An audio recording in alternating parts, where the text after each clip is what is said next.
Hey sis, listen, your single season, take it personal, okay? Take it very personal.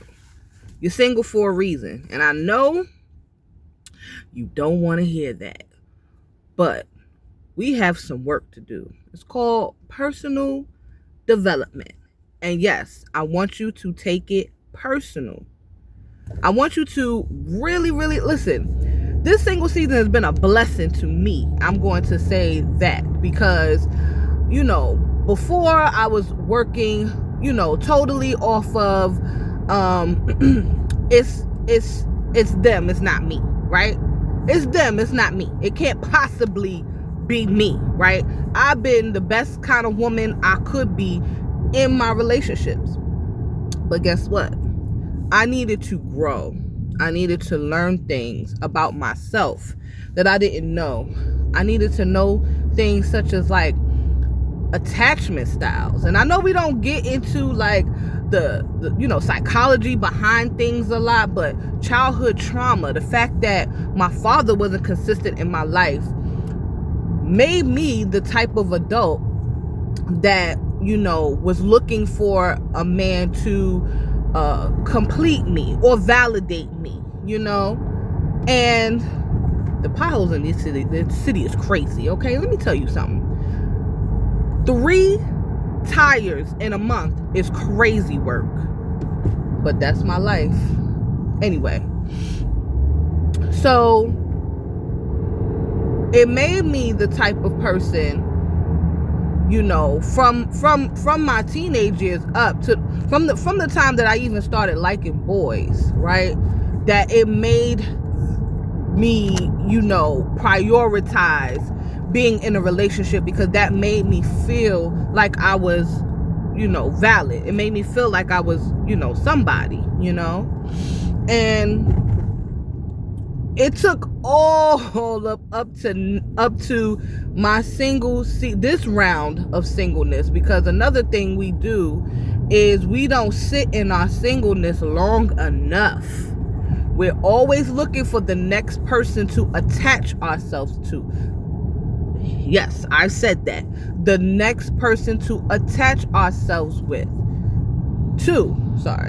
With and to. However you want to cut it. Because we feel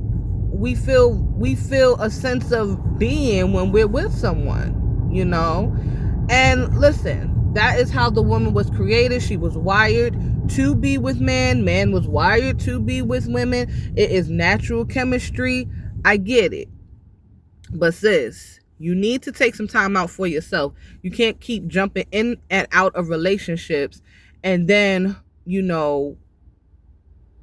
not seeing where you are the problem. Yes, you are a problem because you haven't taken time to get to know yourself.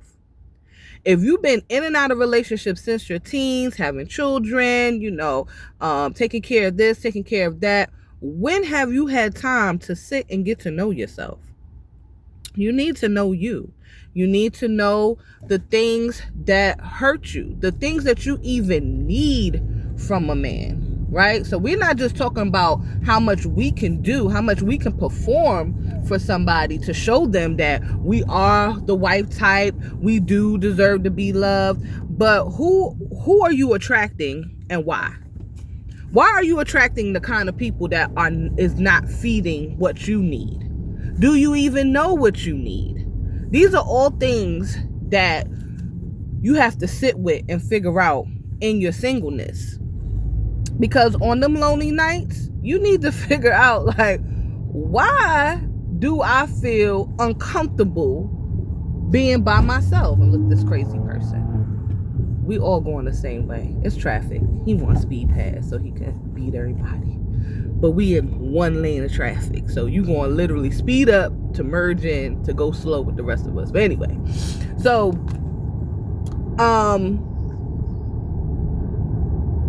bring it back. Holy Spirit. Bring it back. Lost my train of thought. But it'll come back. So you're literally you don't know yourself. You don't know what you need. You know, you don't know what's driving you, because we all got a spirit inside of us that's driving us. You know, and it's a silent spirit. So with my father being in and out of my life and not coming from a consistent, you know, 2-family household. They started out as 2 families, and then, you know, my parents separated, and we would, you know, go back and forth between my mother and my father, until my mother, you know, moved, and my father, you know, it was harder to go back and forth. When we was in New York, we could go back and forth like every weekend or whatever. So he wasn't a consistent factor in my life. You know, on top of that, he had his own issues and traumas, and you gotta look at your parents. Like, you really have to look at your parents, because as much as you don't want to be them or nothing like them,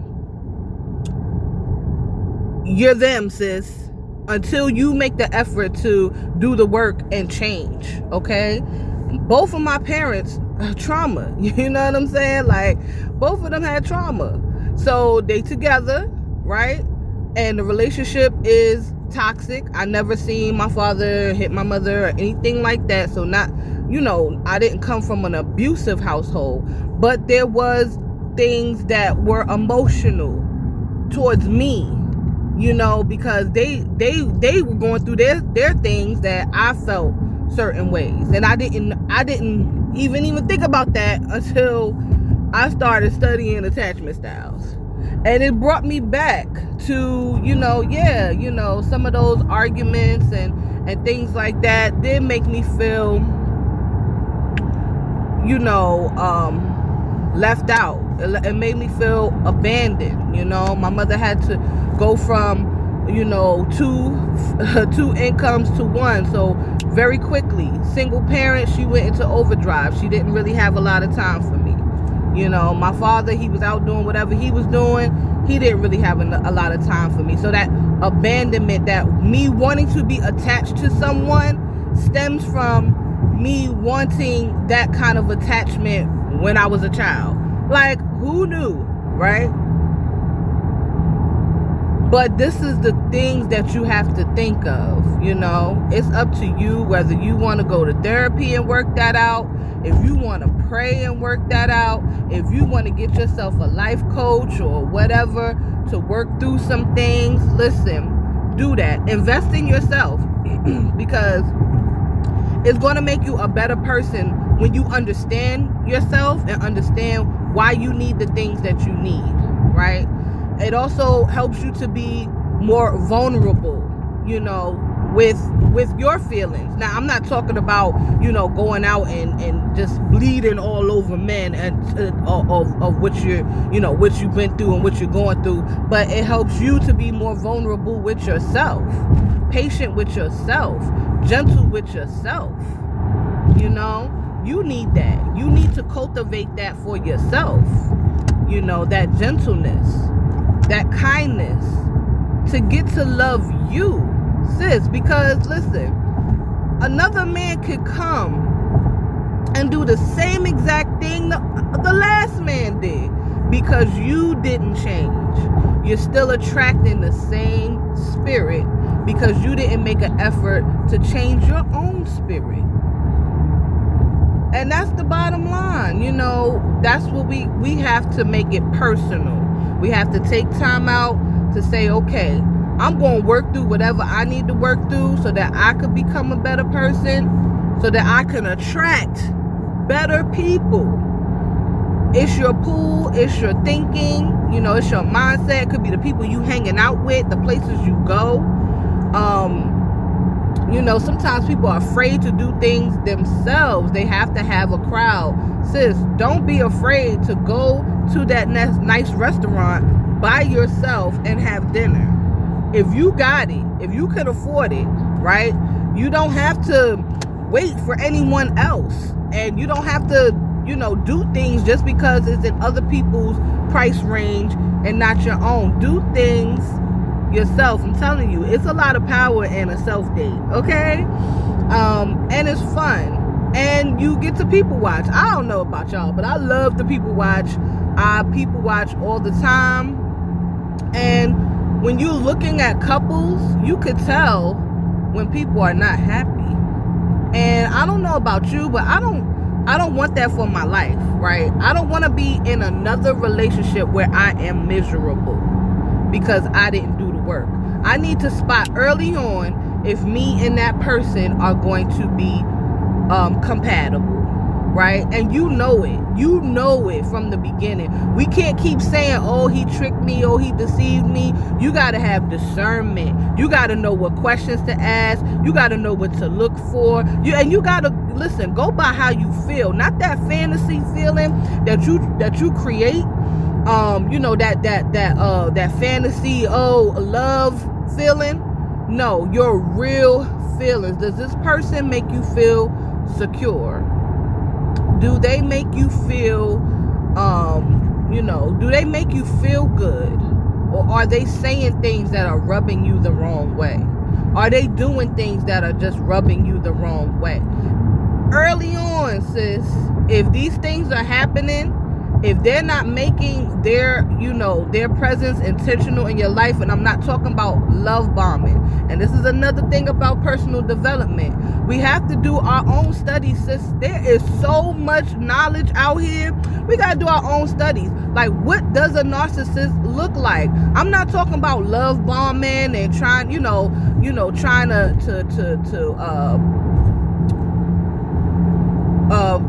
grab onto you really, really quick. Because somebody with an attachment style, right, of, let's say, I'm going to name one, anxious attachment. You want somebody to be there, to make you feel secure, to, you know what I'm saying, to validate you. You got to know the difference between somebody who is playing into that and doing it as a part of their sick manipulation and control tactic, and somebody who genuinely likes you and genuinely thinks you're beautiful and genuinely wants to spend time with you and genuinely loves conversating with you. You know, there's a difference. There's a difference. So, sis, in your single season, okay, you have to take it personal. That's the point of this video. You have to make it personal, take it personal, do the work. Do the work. Do the crying, do the journaling, everything that you need to do so that you can become whole.